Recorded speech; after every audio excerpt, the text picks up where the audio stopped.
This is the Good Neighbor Podcast, the place where local businesses and neighbors come together. Here's your host, Sebastian Johnson. Welcome to the Good Neighbor Podcast Live. Are you looking for some magic, something to make you surprised and excited for what life has to bring? Well, one might be closer than you think. Today, I have the pleasure of introducing your good neighbor, Francis Menotti, founder of Francis Menotti Magic. Francis, how's it going? I'm doing great. How are you, Sebastian? Oh, I'm doing well myself. We're excited to learn all about you and your company, Francis. Please tell us about what you do.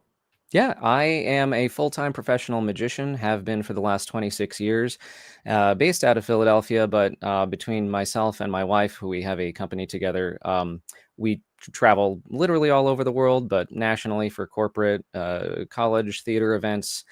In addition, I also do consulting for theater, film, television. Anytime there might be a need for some perceived impossibility, that's my specialty, is I write and create and direct for myself and for other magicians. But as far as my business goes, a lot of what we do is facilitate. We're in the service industry essentially. We people say, oh, full-time magician, that means you're just doing tricks. It's a little more complicated than that, because the tricks, the magic, the secrets behind what we do is kind of the smallest part of anything. It's really anyone can go and learn a skill like this. I've been doing it for a long time and I've spent my whole life really working on it.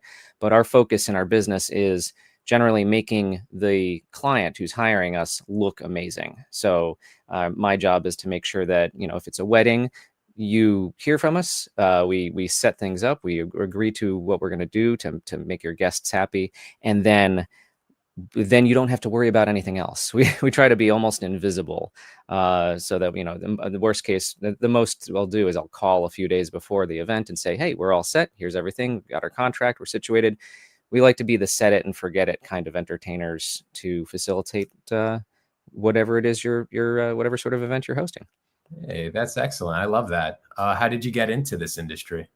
So I've been doing magic since I was a kid. I started when I was 5 years old. Not an uncommon story for a lot of people. And then I just never grew up, I guess. But when I was in college, I started a magic club with some friends. And by the time I got my degree, which is in public relations and advertising, I realized, you know what, I'm going to try doing this full time. So I moved to Philly. Seemed like a good home base to be in, and I haven't looked back. I did it solo for so many years, doing the schools and libraries and birthday parties, and then I kind of figured out the niche that I wanted to be in. More adult entertainment, not as in not with the not the way that people usually think of as adult entertainment, but entertainment for adult, for corporate and nightlife kinds of folks, date nights.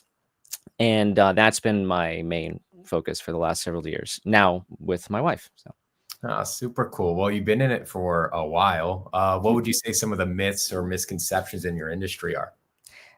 Well, the first one is kind of what I just mentioned. The magic is definitely, it became perceived that it's for children. And, it can be a good, fun thing for birthday parties and things. But over the last several years, people have started to realize, oh, wait, it's kind of better for adults. I did a TED talk for University of Pennsylvania a few years ago, specifically on that magic works better for adults than it does for kids. Because as kids, we have, as kids, we're growing up, we're like, everything's magic. Whatever you don't know is we can't explain, so it's magic. And as we get older, we become jaded, we become convinced that we know how the world works. And our job as magicians is to kind of shake up that little assumption tree, the tree of knowledge, just a bit, and make you say, oh, wait a second, that's not how I thought it was. And in reality, what I try to use it for in my business, especially for, team building or for corporate talks, is to get people to realize that it's all about problem solving. It's creative problem solving. So a magician creates a problem that doesn't matter. I need to make this thing float. And then we come up with a solution to come as close to that as possible. And so I try to get people to think outside, cliche that it is, think outside the box, think outside how we normally solve problems. And it's been, that's the main thing that I like to get out of any show that I do, whether it's for kids or adults. So main myth, magic's not necessarily for kids. And the other part of the main myth is that the secret is kind of the least important part. Knowing how the trick works, that's fine, that's cool. But when you look at someone and see how the secret works on these exposure videos, or that's such a small part compared to how much work went into it. And the fact is, there's so many solutions to the same problem. So you can say, oh, I know how this trick works. There might be 100 different ways that another magician might do it. It's more about, at least for me, it's more about how it's presented and how to make it engaging for an audience. How do I make this about you, the viewer, and give you a personal experience that you can take with you as a solid memory? Yeah, it sounds like you really got that down. The experience itself is what's important. Absolutely. And as someone who's an adult, they think they have it all figured out. You bring up a problem that they can't really crack yet, and that's exciting. Yeah, never in such a way to seem the bad version of a magic trick is to make it seem like we're smarter than them. No, it's more about, hey, let's look at this thing together. That's wonderful. Literally, it inspires awe. Beautifully put. I love that. So we know marketing is the heart of every business, right? So who exactly is your target audience, and how do you attract them? That's a great one. That took many years to figure out for myself, and now my partner and my wife and I work together, targeting mostly corporate work. And what I mean by that is we do a fair number of weddings, cocktail hours and things, and some private parties. And those are tremendous fun. We love to bring people together, break the ice, help people, smooth out their differences with a couple of pieces of wonder and magic. But the main focus for us is corporate clients that are looking to either team build, help their workers work better together, or feel appreciated. A lot of client appreciations are things that we do, or sometimes it's teaching a little bit of magic to at the end of a talk and letting people say, oh, again, teaching problem solving skills, right, in different ways that they're not really expecting. So. Okay. Out of curiosity, Francis, have you ever thought about doing your own podcast? I had thought about it a few years ago, and now there are so many friends who have done wonderful magic podcasts and theater podcasts and other critical thinking, that sort of thing. And I enjoy being on them as a guest far more than I would enjoy doing them, because I have seen how much work folks like you put into these. It is a tremendous amount of work, and my plate's full with my own kind of work. I appreciate being beneficial and reaping the benefits from just being on them. That's right. Yeah. Nowadays, a platform goes a long way online, getting your voice heard outside of work when you're not doing magic. Although I'm sure this is fun for you. What do you like to do for fun other than magic? I am a very diverse experiential person. So like if it might be outdoor kinds of things, cooking, rock climbing, it might be writing, it might be going to films, but I love a little of everything. But it's always, for me, it's the yes and of life. It's adventure. I love saying, I don't know that I would have signed up for that, but let's do it. Sure.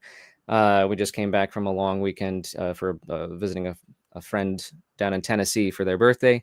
Went to Dollywood. I hadn't thought about it. I said, oh, this will be fun. And it was amazing. I love saying yes to new adventures. But the main thing that we love doing for fun has kind of turned into a job as well. And that's creating immersive experiences. I know immersive is kind of a hot buzzword these days, but I'm talking, things like Meow Wolf or Sleep No More, in using our skills as magicians and creative problem solvers to it's been just a fun passion project that has honestly turned into a job now, where we have a show called The Wake that we did for fun, and then it turned into like our real show. We took it to the Williamstown Theater Festival. We now used it it was an inspiration for the room that we did at the down in Old City. There's this beautiful immersive experience called Ministry of Awe, so where we have a room in there. That is probably the most fun that we do, whether experiencing or writing and creating immersive experiences. Oh, beautiful. Well, okay, Francis, tell our listeners one thing they should remember about Francis Menotti Magic.